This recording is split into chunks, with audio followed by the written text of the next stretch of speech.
속에 오늘도 다시금 성과 삶 속에 기쁨과 은혜가 넘치기를 주님의 이름으로 축원합니다. 오늘 참 잘 오셨습니다. 제가 성탄절에 중요한 메시지를 전해드리려고 오래전부터 벼르고 별났습니다. 오늘 그 예수 그리스도의 탄생의 의미와 비밀을 차근차근 풀어보려고 합니다. 우리 장로님 기도하시면서도 그런 말씀이었습니다만 오늘날 성탄절이 너무 장사꾼들이 점령해버린 세속화버린 시대에 살아가고 있다 그러는데 우리도 거기에다 발맞춰서 그냥 흥겨운 연말의 그 분위기 만들어가는 그런 쪽으로 가지 않았으면 좋겠다라는 생각입니다. 마태복음은 유대인들에게 주어진 책으로 그 시작하자마자 이제 그들이 중요시하는 왕의 족보를 펼치면서 야, 너희들이 바로 이렇게 중요시했던 그 다윗 왕가에서 왕이 태어났는데 그가 바로 예수 그리스도다 라고 예수가 왕인 사실을 그들에게 분명히 해주고 있는 것을 보게 됩니다. 저 뒤에 왜 온풍기가 안 돌아가요? 돌아갑니까? 춥다 그러는 분들이 있는 것 같아서 왜 사다놓고도 안 켜요? 좀 서서 예배 좀 따뜻하게 좀 드렸으면 좋겠어요. 그죠? 자, 진행합니다. 그렇게 족보부터 시작한 마태복음, 거기서 이제 예수 그리스도가 인류를 구원하러 오신 왕이다. 너희들이 그렇게 기대했던 다윗 왕가에 태어난 왕이다. 라고 하는 거 우리 급하게 가르쳐 주고 나서 그 다음에 곧바로 그 왕이 예수 그리스도다라고 예수 그리스도의 탄생의 기사를 쓰고 있는 것이 이제 오늘 우리가 봉독한 18절에서 25절 말씀입니다. 여기서 눈을 좀 돌려서 하나님의 구원사를 먼저 봤으면 좋겠어요. 하나님이 천지를 창조할 때의 모습과 예수님이 탄생하는 이 시대적인 모습을 연결시켜 보시면 좋겠어요.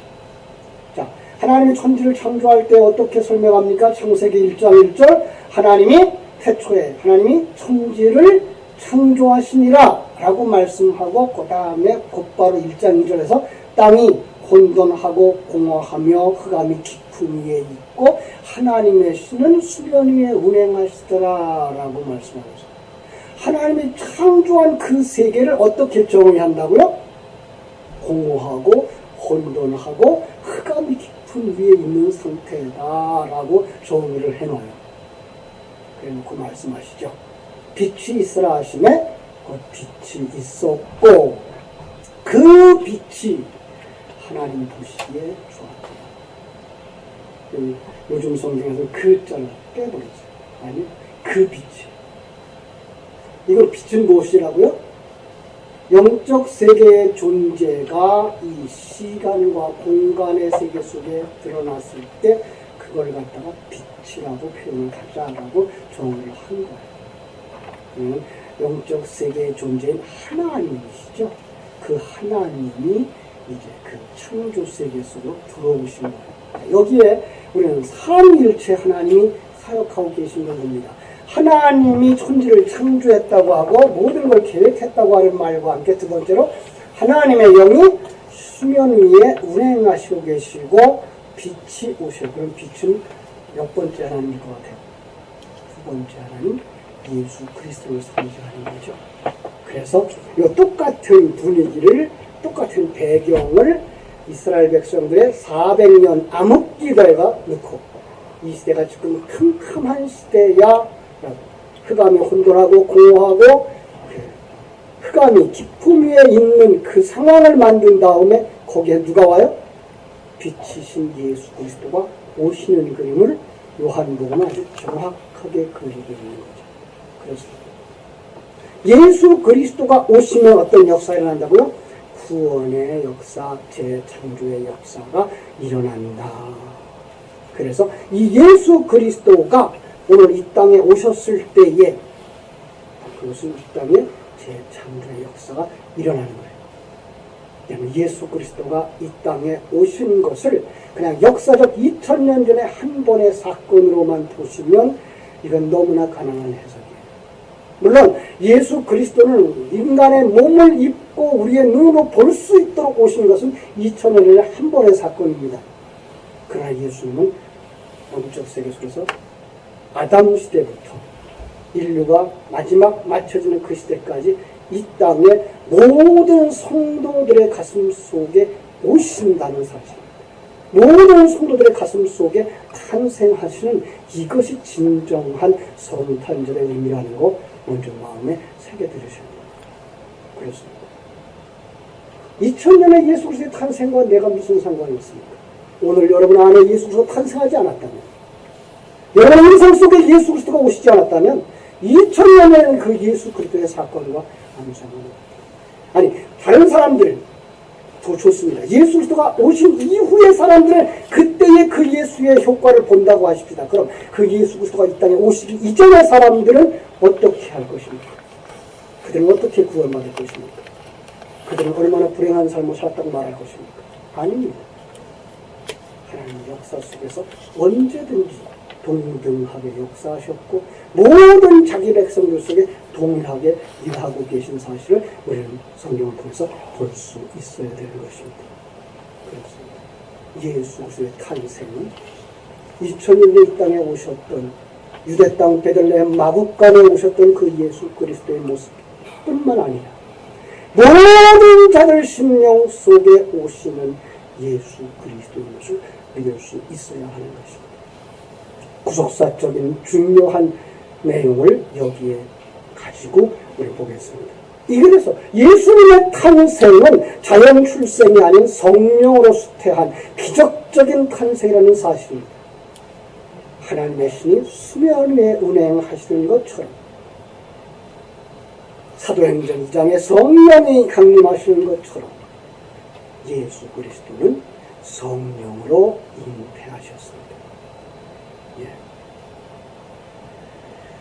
이것은 인간의 방법이 아니라고 하는 사실이고요.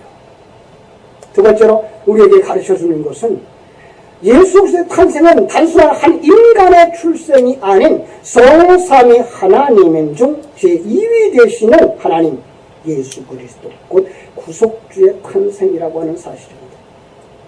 자기 백성을 자기 죄에서 구원하실 분이라고 하는 자격을 가지고 이 땅에 오신 구세주입니다.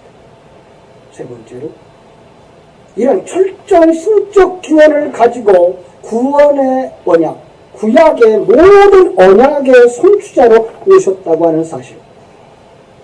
그의 오심은 우연이 아니고 하나님의 영원한 계획 속에서부터 하나님의 정한 시기에 하나님에 의해서 하나님의 주권적인 계획과 작정 속에서 이루어진 구속 경륜의 핵심 내용이 예수 그리스도라고 하는 사실. 그래서 중요한 것입니다. 한번 예수님의 탄생하는 것을 묵상해 보시기 바랍니다. 예수님의 탄생은 일반 사람들의 출생을 뛰어넘는 아주 신비로운 사건입니다. 남녀 결혼에 의해서 태어난 자연 출생이 아니었다는 사실입니다. 마태는 이것을 설명하기 위해서 성령으로 잉태된 것이라고 강조합니다. 예수님의 탄생이 하나님에 의한 신적 기원이고 초자연적인 출생을 가리키는 것입니다. 세상적이지 않은 출생, 영적인 출생을 의미하는 것입니다. 마태는 아기 예수의 탄생 시기와 배경을 비교적 짧게 기록하고 있습니다. 그것은 표적을 구하는 이들에게 이것이 표적이야 라고 보여주기 때문에 그렇습니다. 누가는 반면에 좀 길게 소개합니다. 왜냐하면 유대인들은 이미 선지식을 가지고 있습니다. 메시아에 대한. 그러나 이방인들은 아직 선지식이 없습니다. 그래서 그들에게 자세하게 풀어서 그 내용을 자세하게 설명해 주었기 때문에 아주 많은 내용을 기록하고 있습니다. 누가는 예수님의 족보를 또 거슬러 올라가는 방식을 사용하면서 누가복음 3장에서 설명을 합니다. 마지막에는 예수님으로부터 시작한 그 족보는 올라가면 누구에까지 올라갑니까? 하나님에게까지 옵니다. 여러분, 하나님이 아담을 낳았다라고 되어져 있습니다. 그럼 어떤 방법으로 나왔을까? 여기는 혈통적 족보가 아니라 진리에 의한 출생을 의미하는 것입니다. 그래서 최상위의 하나님이 그 진리를 아담에게 전해주었고 그 진리에 의해 태어나는 그 다음의 아들들이 나오는 것입니다. 육신의 장자가 아닌 믿음의 장자들의 이야기를 쭉 연결하면서 진리에 의하여 태어난 자들이라고 말하는 것입니다. 누가도 예수님의 초자연적인 탄생 사건과 관련해서 설명할 때 성령이 내게 임하시고 지극히 높으신 이의 능력이 너를 덮으시리니라고 기록하고 있는 것을 보게 됩니다. 이는 하나님의 어떤 특별한 목적과 사명을 띠고 탄생하신 사실을 의미하는 것입니다. 마태는 이걸 구체적으로 자기 백성을 자기 죄에서 구원할 자라고 정의합니다. 사도 요한은 요한복음 1장 1절로 5절에서 이미 존재했던 하나님이 이 땅에 오시는 성육신한 신들이라고 소개하고 14절에 가서는 요한복음 1장 14절에서 뭐라고 말씀합니까? 말씀이 육신이 되어 우리 가운데 거하는 분, 장막을 치신 분으로 설명하면서 구약의 성막의 실체가 예수 그리스도라고 하는 것을 가르쳐주고 있습니다. 마태가 예수님을 소개하면서 마태복음 1장 22절에서 23절에서 이사야의 글을 인용했는데 예수님의 이름을 임마누엘이라 합니다. 임마누엘은 무슨 뜻입니까? 하나님이 우리와 함께 계시다. 다시 말해 보이지 않는 하나님이 보이는 형태로 우리 가운데 오셨다라는 의미를 임마누엘이라고 하는 것입니다. 그렇습니다. 예수님은 하나님의 모든 계시의 중앙이다. 구약 성경 속에서 그렇게 많이 계시했던 모든 계시가 다 예수 그리스도였습니다. 그 예수 그리스도를 통해서 그 예수 그리스도 안에 있는 모든 백성들이 구원받는 엄청난 이야기를 예수 그리스도를 통해서 보여주고 있는 것입니다. 우리는 예수님을 통해 하나님을 봅니다. 예수님을 통해서 하나님을 만납니다. 하나님의 실존과 인격과 사역을 접하게 됩니다. 그래서 예수님은 독생하신 하나님이시며 동시에 예수님이라고 하는 인격 속에서 육체로 거하는 하나님인 것을 알려주고 있습니다. 예수 그리스도 이전의 사람들도 성령을 통하여서 하나님을 보았고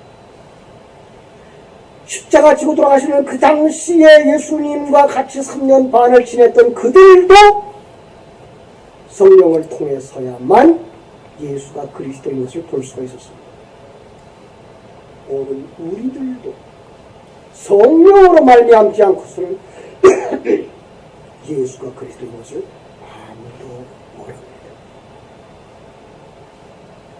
오늘 너무나 많은 사람들이 예수 그리스도를 우상화하고 있습니다.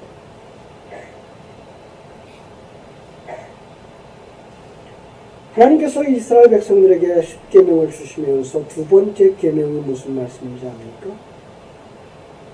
원문에 제대로 해석하면 나를 우상으로 만들지 마라. 하나님이 존재합니다. 그런데 많은 사람들은 하나님을 우상으로 만들고 있다는 얘기입니다.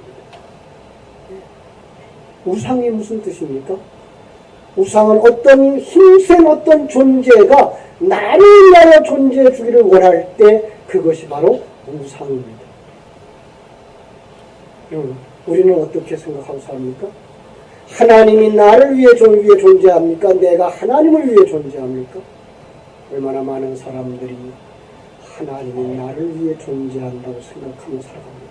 내 문제를 해결해 주시기 위해서 하나님이 일하시고 계시고 예수 그리스도의 이름을 주셨고 성령이 일하신다고 말씀하고 있습니다.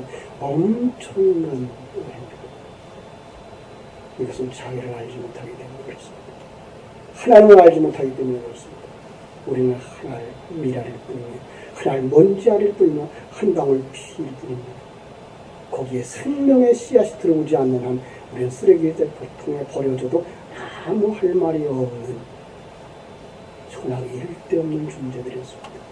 거기에 비해 하나님은 천지와 만물을 창조하신 위대한 하나님이십니다. 역사를 운행하시고 나라를 운행하시고 그리고 여러분의 인생들을 이 땅에 태어나게 하시고 그리고 만들어져 가게 하시고 완성시켜 가시는 그 여러분의 인생의 배후의 주관자 그분이 하나님인 줄 믿습니다.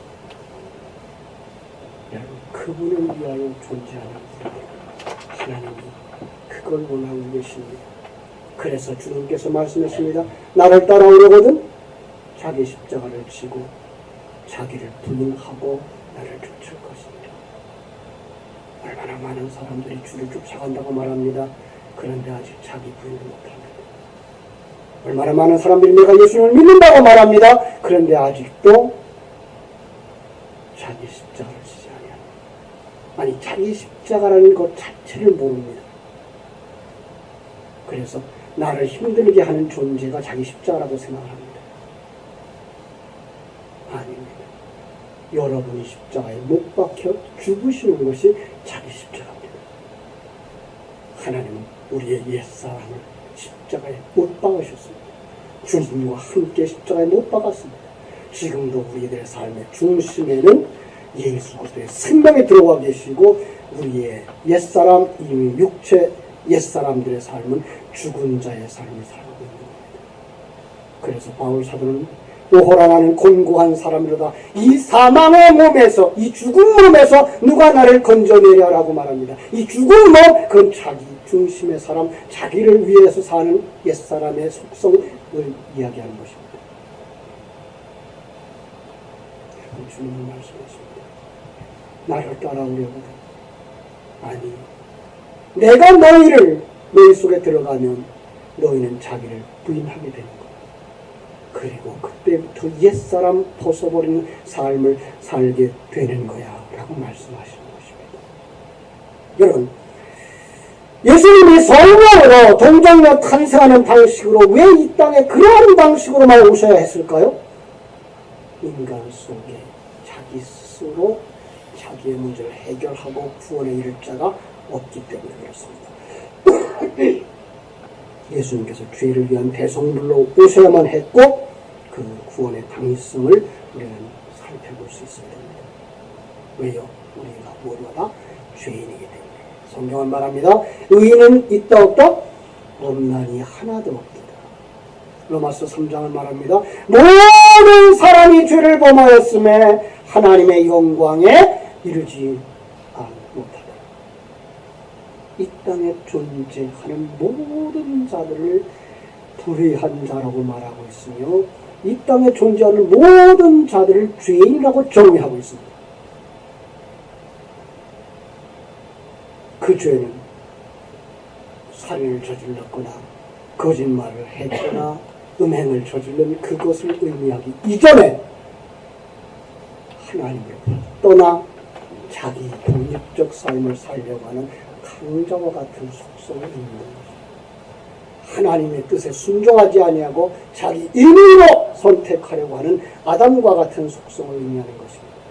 그들을 모두 다 하나님 떠난 자요 죄인이라고 정의하고 있는 것입니다. 이것이 시간과 공간이 있는 이 세상 속에서 실패한 인간들의 모습입니다. 그래서 인간의 힘으로는 절대로 구원에 이를 수 없다고 부패했는데 전적으로 부패했다고 타락했는데 완전히 타락했다고 말씀하고 있습니다. 그래서 이 땅에 살아가는 사람들이 어떤 상대적인 선행을 할 수 있을지언정 하나님의 절대적인 수준에는 미치지 못한다고 하는 것이 성경의 시각입니다. 외부의 도움을 받지 않고는 이제 자기의 힘으로는 하나님을 만날 수 없게 됐습니다. 하나님과 한 몸 될 수 없게 되었습니다. 그래서 외부적인 도움이 필요한데 그 외부적인 도움을 줄 수 있는 분은 완전한 인간이어야 하고 완전한 하나님이셔야만 했습니다. 그래야만 중보자가 가능했습니다. 그 조건을 만족시킬 수 있는 존재가 이 세상에 없습니다. 그래서 하나님은 그 조건을 만족시켜줄 하나의 대속물을 만드셨는데, 그것이 제2위 되시는 하나님이 인간의 몸을 입고 이 땅의 죄인의 형태를 가지고 나오는 거예요. 그래서 2000년 전 실제로 이 땅에 그 형상을 가지고 보여주셨습니다. 그러나 우린 잘 압니다. 예수 그리스도의 십자가의 죽으심은 언제적 일이라고요? 창세 전 일이라고요. 네. 역사가 시작되기 이전에, 역사 밖에서 하나님은 이미 예수 그리스도와 함께 자기 백성을 십자가에 못 박았습니다. 그리고 예수 그리스도의 부활하심과 함께 자기 백성을 부활시켰고, 그리고 예수 그리스도의 승천하실 때에 그들을 다 하늘 보좌에 앉히셨습니다. 이 땅에 살아있는 하나님의 백성들 속에는 어떻게 오십니까? 그리스도의 영으로 오시기 시작합니다. 그걸 갖다 성령의 역사입니다. 그래서 하나님의 영이 수면 위에 운행하시면 세상이 창조되어지고, 성령이 교회 안에 임하면 새로운 창조가 임하는 모습이 바로 이렇게 그려지고 있는 것입니다. 그건 바로 여러분과 내가 성령이 임할 때에, 그리스도의 영, 진리의 영이 임할 때에 하나님의 사람으로 태어나는 것을 설명하고 있는 것입니다. 예수 그리스도의 출생의 비밀은 그 본질에 있어서 사람의 지식으로 태어났다기보다는 하나님이 오심이라는 사실입니다. 본하심을 받았다는 사실이고, 선지하신 예수님께서 세상 가운데 들어오셨다라고 하는 사실입니다. 그걸 갖다 빛이라는 말로 표현한 것입니다. 따라서 인간의 본성적인 죄성이 예수님에게 전가되는 것을 처음부터 차단했습니다. 태어나는 과정에 있어서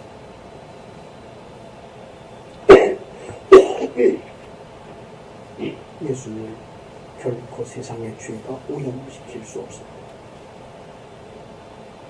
여러분, 죄라 그러면 그냥 사람을 해하고 자기를 욕망을 채우는 이것만 보는데, 아니요. 그보다 더 중요한 것, 가장 큰 죄가 뭐라고요?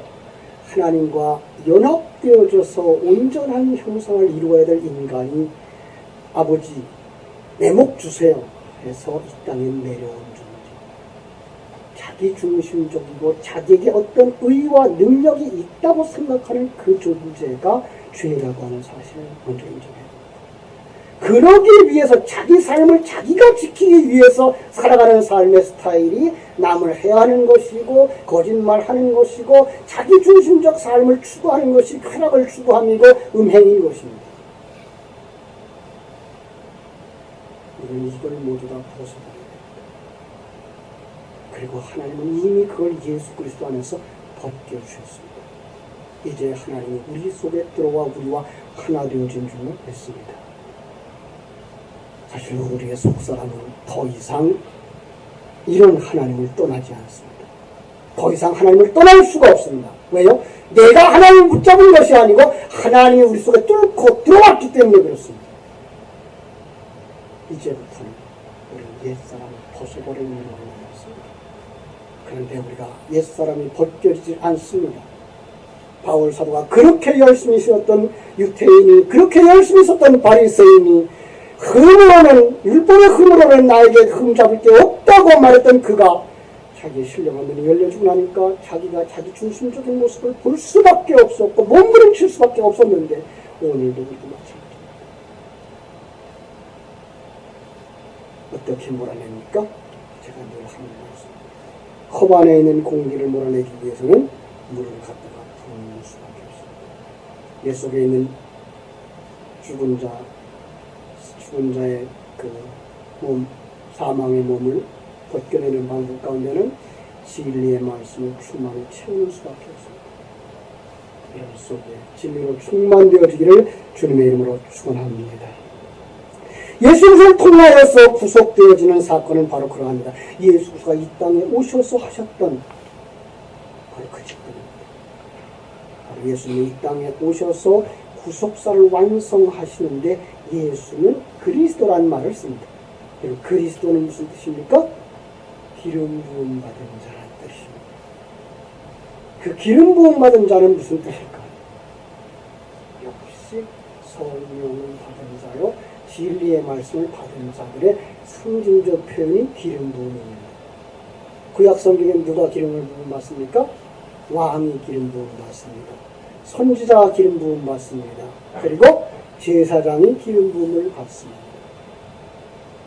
그건 모두 다 예수 그리스도의 사역의 일부분을 따로따로 설명해 주었던 것 뿐이지, 어떤 사람들의 말처럼 구약의 선지자들의 직무를 예수가 와서 완성시켰다가 아닙니다.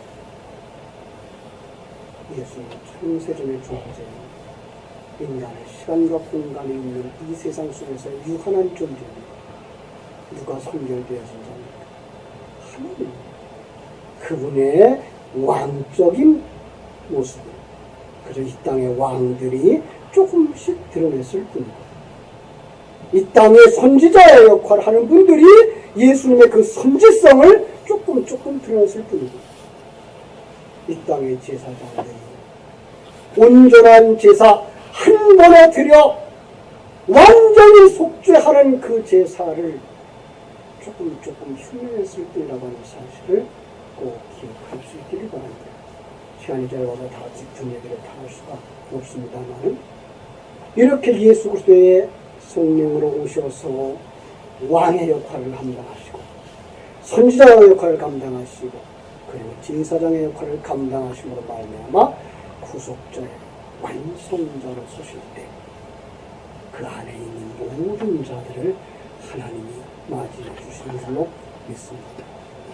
우리는 바로 그 은혜 속에 들어간 자, 예수 그리스도가 우리 안에 오셨을 때 그 은혜를 말미암아 하나님의 자녀 되어지고 이제 옛사람 벗어버리는 과정을 거쳐가면서 하나님의 자녀 완성되어져 그 하나님과 온전히 하나 될 때에는 하나님과 내 사이에 한 점 흠도 없고 점도 없는, 왜 그렇죠? 성령의 불로 살라버려 진리의 말씀으로 씻어버려 예수 그리스도의 보혈로 씻어 정결케 해서 나라고 하는 존재, 내 중심이라고 하는 존재 완전히 씻어버리고 하나님과 한 몸이 되어져 온전한 천국을 이루게 될 줄을 소망합니다. 이것이 하나님 우리에게 주신 영원한 약속입니다. 이 성탄절을 우리가 꼭 기억해야 할 신앙의 가장 기초적인 그리고 가장 완벽한 복음입니다. 이 말씀을 늘 묵상하며 주 안에서 진리로 충만되어져 하나님과 늘 교제하는 성도들 되시기를 주님의 이름으로 축원합니다. 기도하겠습니다. 하나님